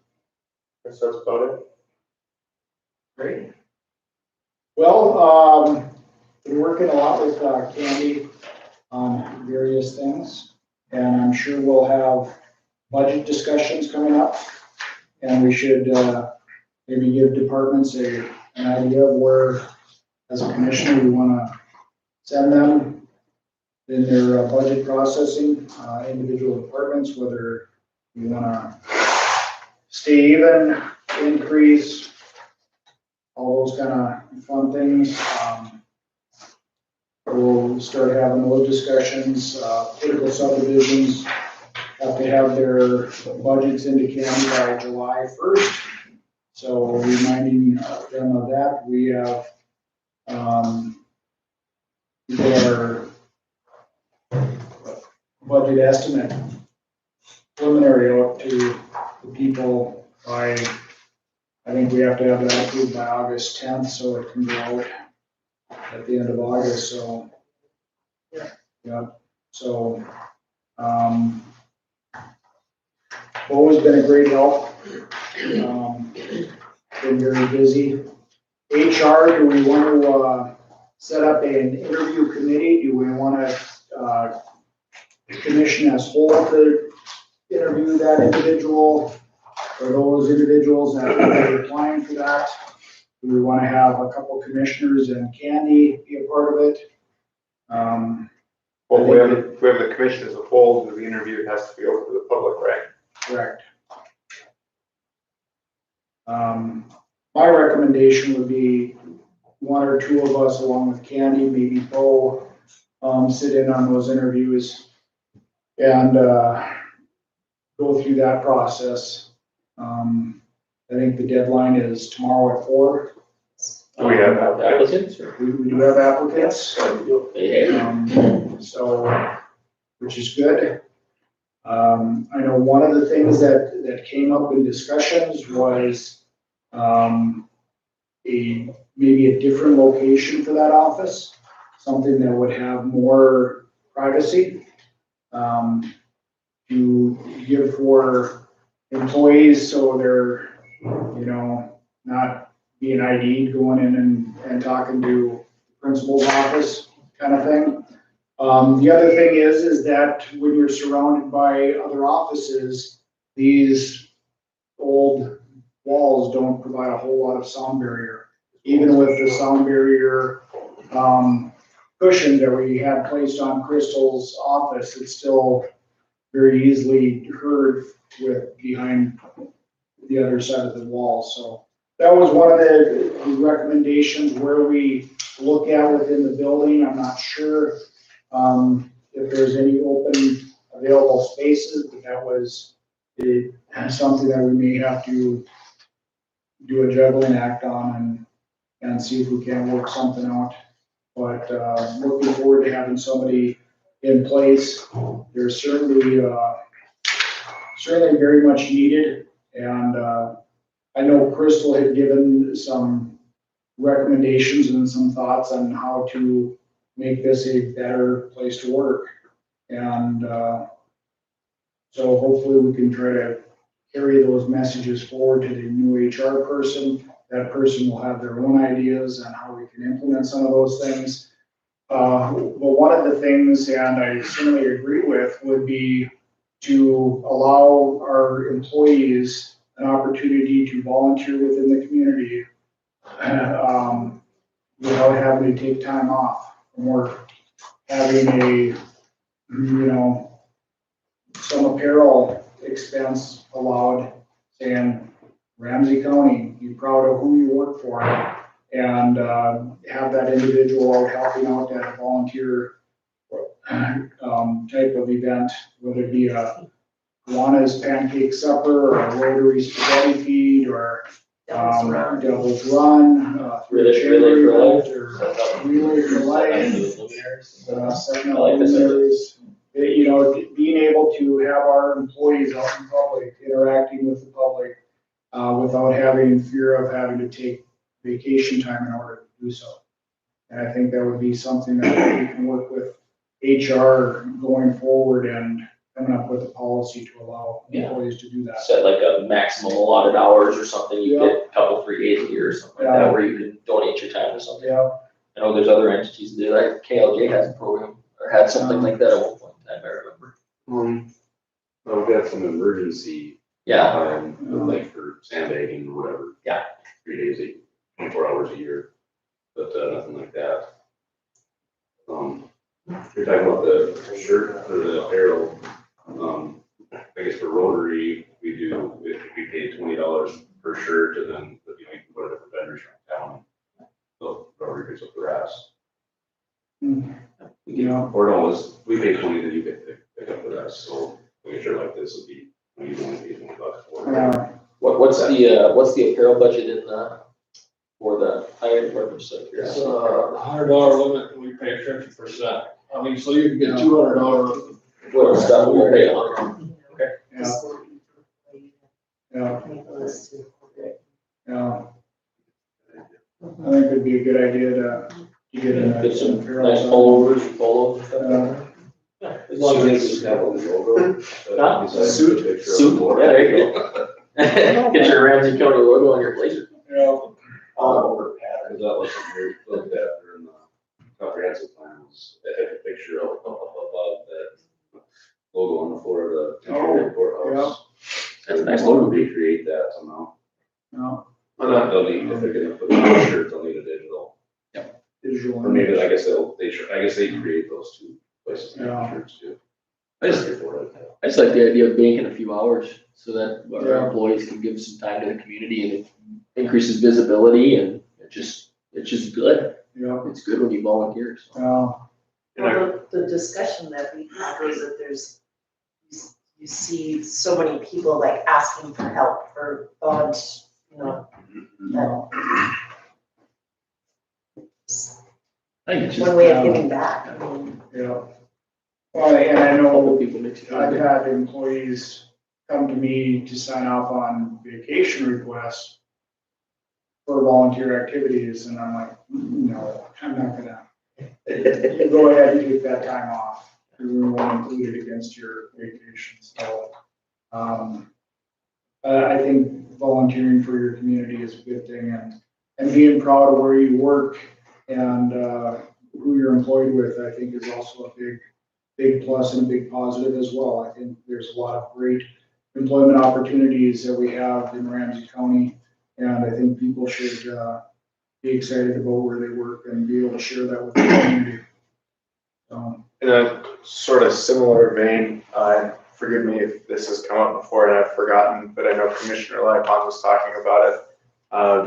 I think the commission should host a day for all the employees, unless we've talked about that already. I think we just brought it up after a meeting, just saying that would be something we. But I mean, I think it would be good if we could actually put a little bit of a plan together, something like maybe we could give all the employees like a half day and meet everybody out at, Roosevelt Park and have burgers and brats, and you know, maybe sometime near the end of July would work pretty well. well, you know, those, appreciation breakfasts that we started before the whole COVID thing, they went over really well. They were very much appreciated. And, you know, the commission contributed to those, and then we went down and helped serve, and, you know, I think, employees like that, and a barbecue picnic type of thing would be a great event. Show our employees how much we really appreciate all the above and beyond that they do for us, I think is a good thing. So, and, like Commissioner Gertz, mentioned at the Law Enforcement Center board meeting, our employees are our most important asset. And, Friday, July 16th. You got a date already. I Alright. like Why it. not? I mean, otherwise we'll just keep saying we should do this and it'll be next Otherwise, year. we just keep pushing the can down the road, right? Yeah. Yeah, so I like it. The 30th would work. I'm just putting it out there, just looking at my schedule right now. We have state baseball, so that will not be in. So summers, I'm wondering if a weeknight would be better, you catch more people in town. Sometimes people Yeah, on the going late. weekend is, you know, after their lake cabins or the lake homes and I was things like thinking that. to be giving people half a Friday off. Oh, yeah, Friday off. Yeah. There's some favorite You make it a half day and do lunch barbecue. There you go. And people wanna hang out, maybe you have a couple things for them to do until 2 or 3 and then after that. Well, I like it too, I mean, if you could combo it with families or something like that, and maybe do it at Ruger or something, we could bring kids free swimming or something like that. Or do something. Sure, with we can do families. it at Ruger too, but yeah, I think it'd be a great idea. 23rd or 30th would work. If you wanna do it on Friday.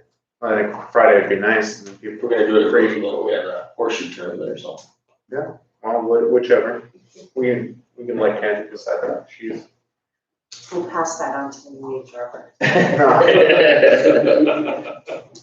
Okay, Right now. 23 work for everybody else? 23rd of July, you're saying? Yeah.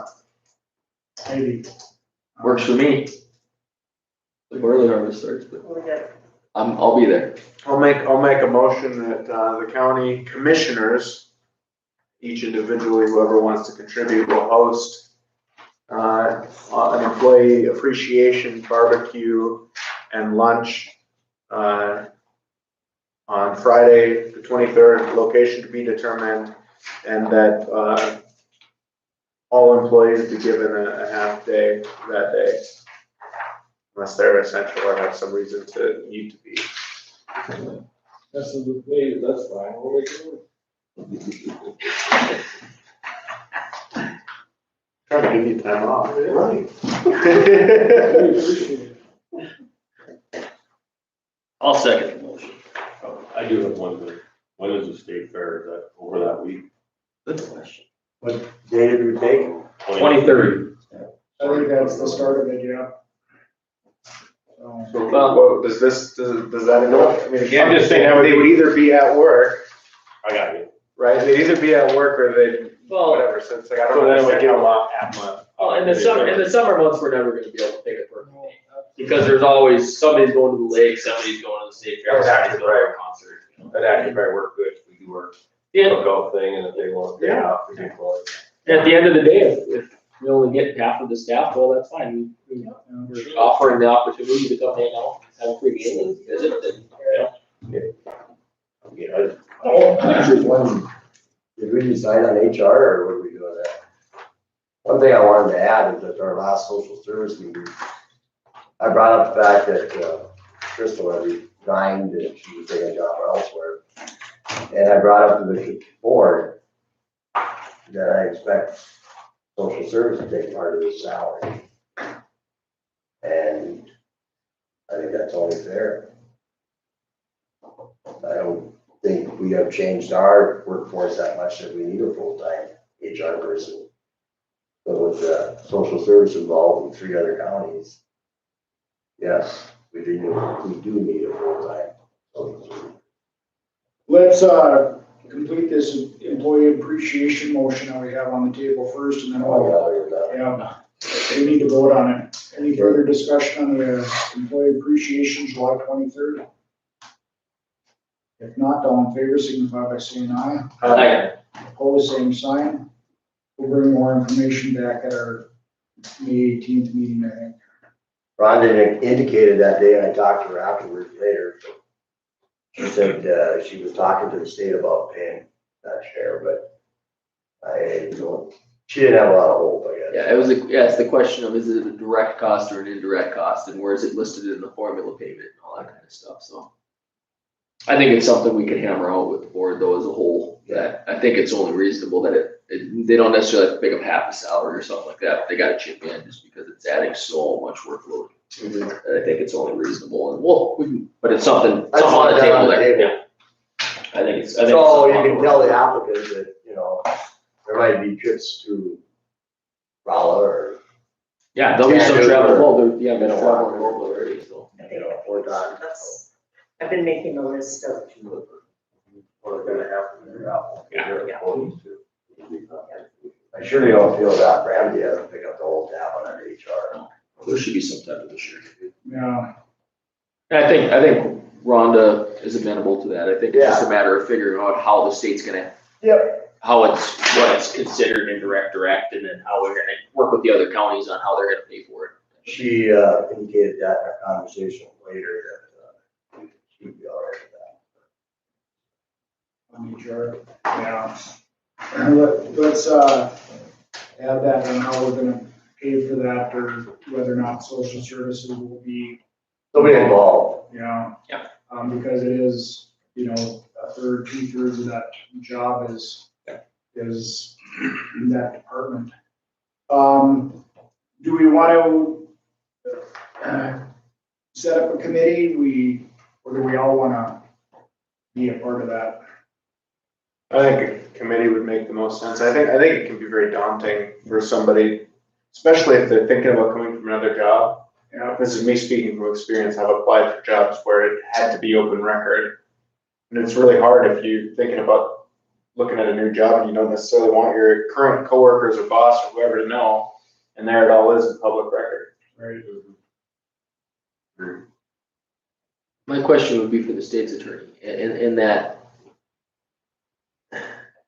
I'm trying to remember, but there's a certain portion of the open meetings law that essentially says if you create a committee of 2 commissioners out of 5, that by creating that committee, then you're creating a committee of the whole essentially. Right. And then you can't circumvent the open meeting law, is essentially what, so I'm questioning if we do a committee approach versus something like, since the chair is the oversight, having the chair and the auditor and maybe the state's attorney together doing the initial look at it, and then saying, okay, if you're going to be a finalist, we would like to have a second set of, and then, because you can have 3 finalists, you can keep everything under the open records law until you get to those 3 finalists, and then we could have a final round at the commission as a whole or something.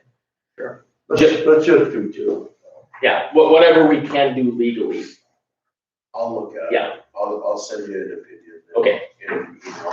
I just remember reading something about that at some point. One of the people I think we should have on there to represent social services. Yeah, I think that's reasonable too. Well, we could do the chairman or vice chairman, Candy, Bo, and Rhonda. Yeah, And make that in the form of a nomination. I think we should have 2 commissioners. yeah, if we can. If we can. I'll make, is it okay with this?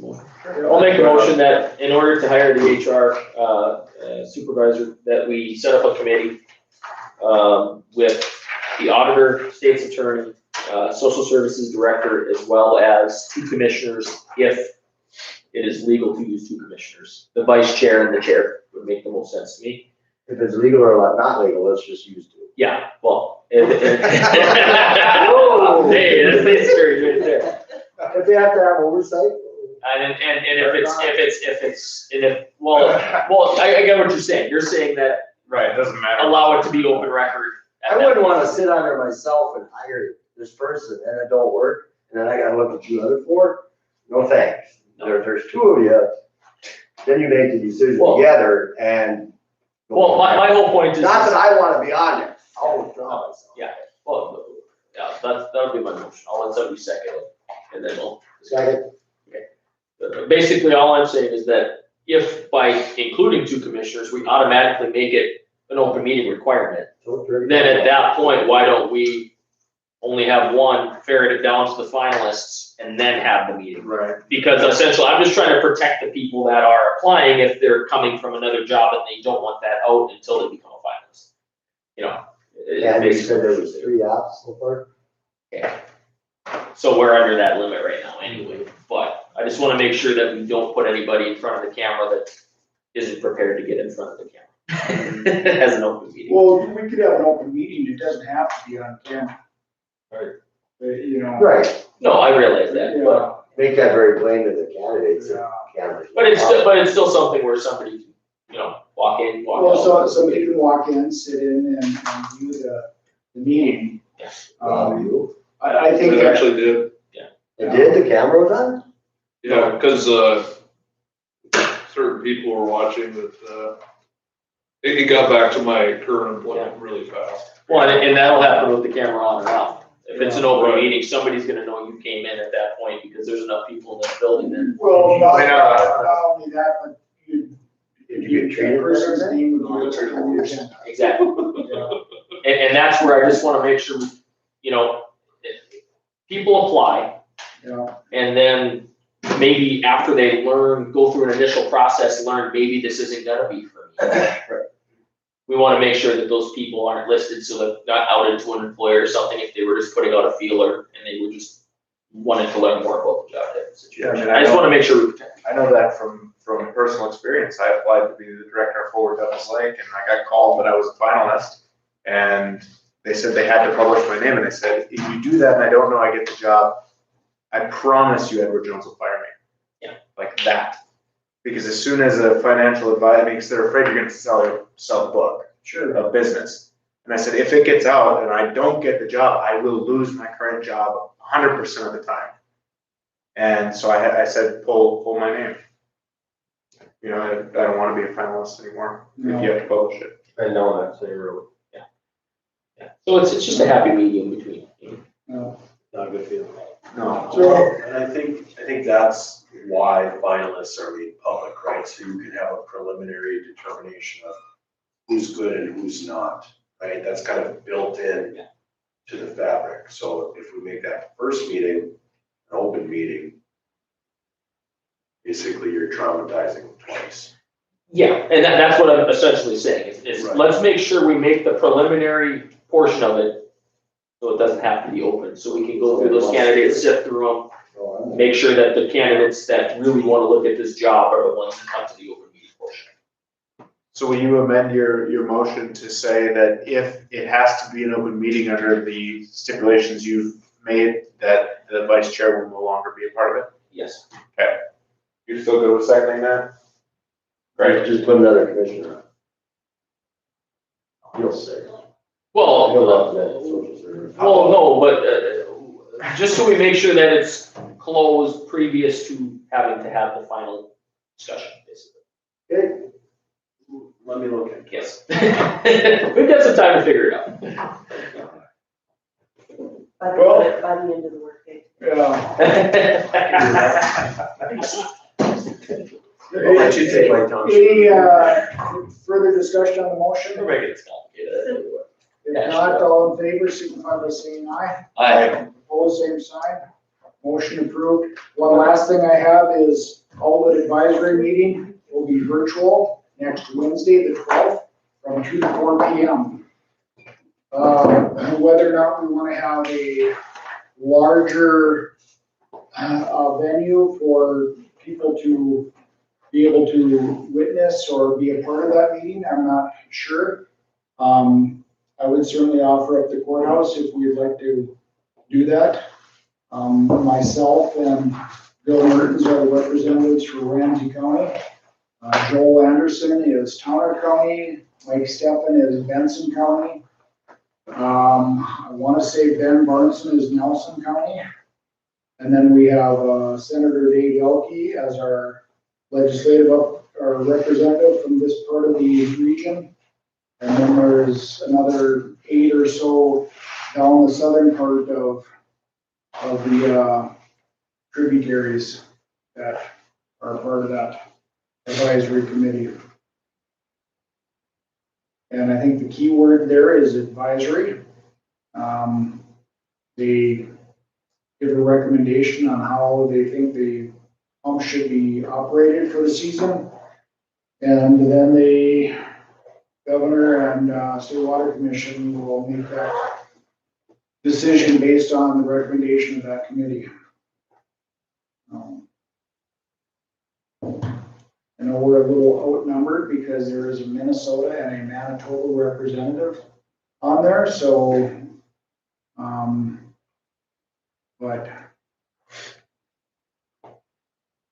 they're always against any devils like water, so